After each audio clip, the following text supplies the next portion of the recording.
So starting the test drive in this Tucson hybrid, I like that we get a traditional transmission as opposed to a CVT. It just makes it more engaging to drive. And it's just neat that we get the traditional hybrid as opposed to like a plug-in that kind of just serves as a hybrid once the battery's depleted. Because I can actually see we have a bit of charge here, and this just kind of goes to help power the 1.6 as opposed to just being a backup power plant.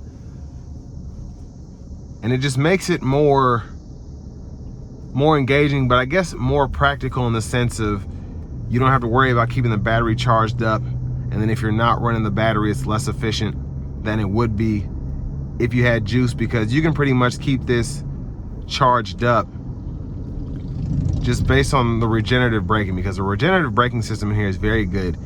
It replenishes the battery relatively quickly,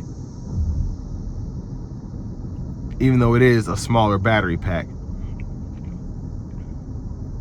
But that also, it kind of plays on how you drive. So if I were to drive in sport mode, this battery would probably be a lot more depleted than it is now. But in eco and normal, it does a pretty good job at just keeping the battery level. But it is also strange because in the EV mode, it's just weird having a 6-speed automatic, I guess.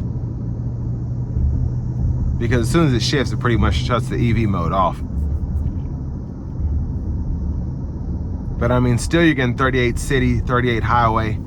And if it's like my Sorento hybrid, if you get more level terrain and like 55, 60 mile per hour roads, you'll probably do better than 38 miles per gallon. So I'm gonna come out of this corner and try and nail it. All right, here we go.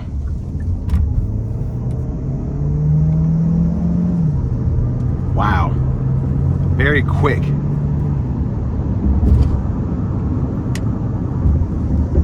gonna try and give it another pull here.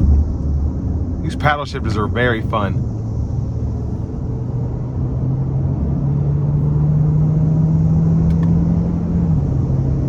Yeah, it's nuts how quick this is. This is a 1.6 turbo 4, and we have the torque from the electric motors helping, but I mean, wow, that was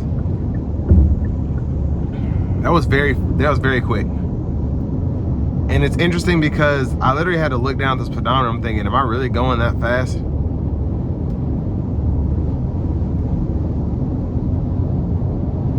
So we have the smart cruise now. So we have the lane centering as well as the adaptive cruise control, keeping that safe distance between ourselves and the vehicle in front of us. But yeah, the sport mode really does it for me. It's pretty remarkable, honestly. And having the all-wheel drive system and all of that, I mean, I get why this is the price point it is, because it's such a practical vehicle. It's practical and capable at the same time.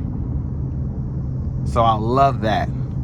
Having the all-wheel drive system and the 1.6 turbo 4 pair with the electric powertrain is just fantastic. I want to give one more big thank you to Hyundai of Cool Springs for allowing me to review this Tucson hybrid today. I'll leave a link below in the description. And if you're outside of that area and you're looking for the best price Tucson hybrid in your area, definitely make sure you check out the link below. Fill out your information, and I'll go ahead and make sure that dealers in your area are fighting to give you that best price on one of these. But just a very impressive small SUV here. Very fun to drive, also very efficient. So with all that being said, this will bring me to the end of my review of this 2024 Hyundai Tucson Hybrid Blue.